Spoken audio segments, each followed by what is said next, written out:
In 2008, already over 130 cases of measles, the biggest outbreak since 1996. And the CDC is blaming these pockets of children where there are communities where parents are choosing not to vaccinate their kids. And this is a real concern for us. Right, this is probably one of the biggest vaccine questions because the measles vaccines, well, actually the MMR, which is part of the measles, that's probably one of the biggest controversial vaccines. Maybe 10 years ago, this thing with autism came up, but that really seems to have settled down a lot. You know, most of the evidence linking measles with autism is kind of settled down, and most of the doctors and scientists agree that it probably isn't the major cause. But I still have a lot of parents coming into my office saying, I want to get vaccines, but I don't want to get that one. And I say, okay, well, let's talk about it. What are the risks of the measles? Most people don't know. 1 out of every 1,000 kids that get measles will die. It can be a fatal illness. It is very, very contagious. Tell us what the measles are, because most people have never seen it. Many times it's a mild illness. You get this terrible rash and a fever and terrible cold symptoms, and your child is miserable, cough. But in some kids, it can be much, much more severe than that and fatal. That's a great point. And we do have a guest. Barbara Lowe-Fisher is here from the National Vaccine Information Center.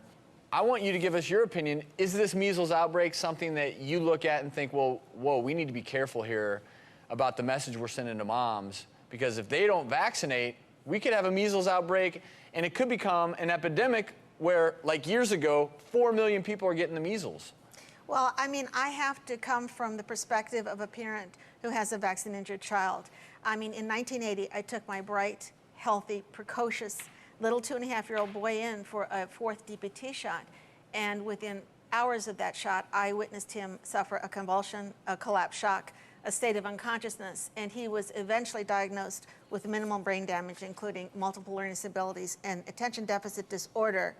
With regard to measles, 131 cases of measles out of 300 million people is not an epidemic. We have a 98% vaccination rate. It's not an epidemic because kids are being vaccinated. Okay, we have more than tripled the numbers of doses of vaccines we're giving our children in the last quarter century. At the same time, we have seen children become disabled and chronically ill. 1 in 6 child in America is now learning disabled.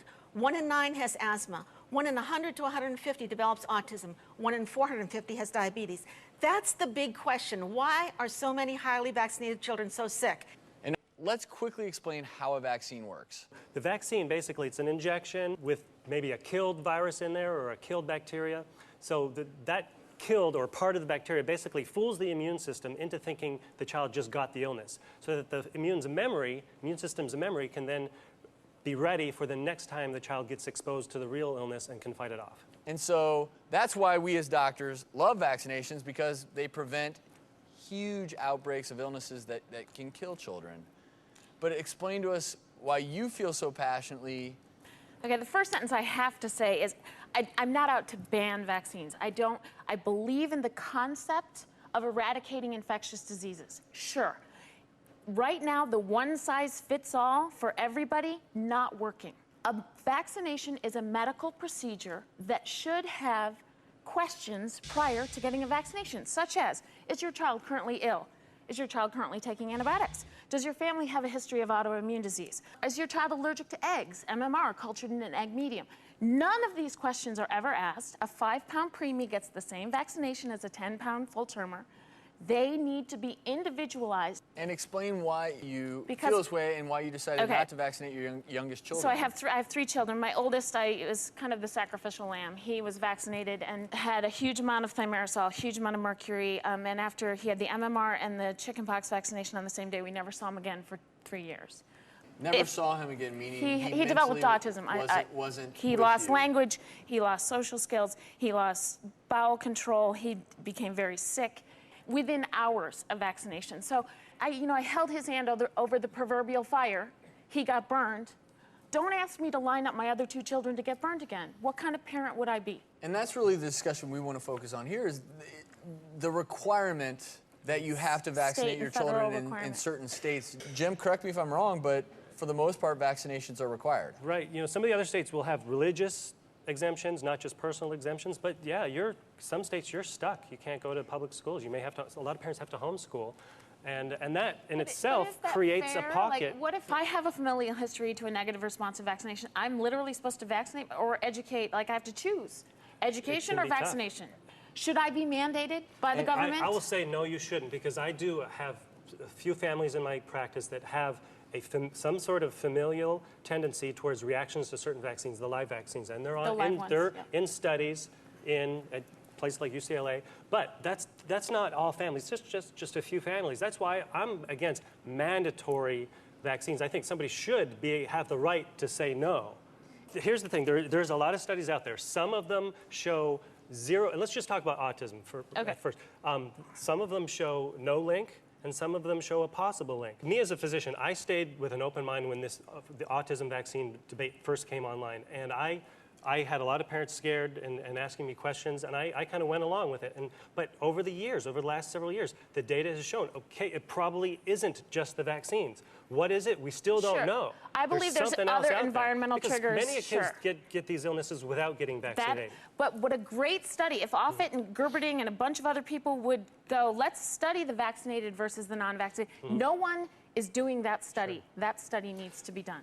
I do agree with you in terms of the one size does not fit all. One size fits all doesn't work in medicine in general. Right. Exactly. So why are we doing that with vaccines? Everyone wants doctors to have all the answers, but you can't have all the answers when there's an emerging new problem. And this new illness that's on the rise, something like autism, where there's absolutely no evidence that it's from vaccines. I would love to protect my child from infectious diseases.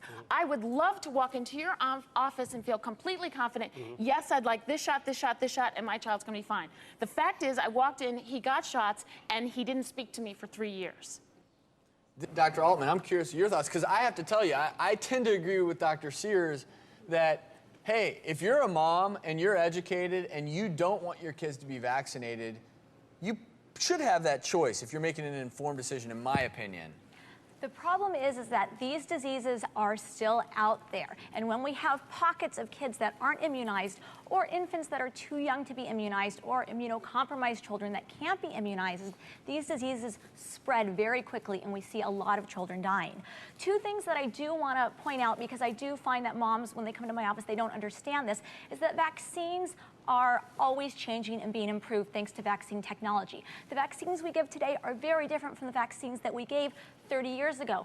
And you explained how vaccines work. There's those little immunologic particles in them, or immunogenic particles.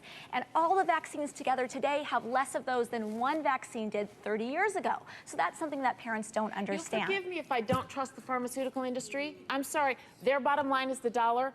My bottom line is my child. I don't trust the pharmaceutical industry.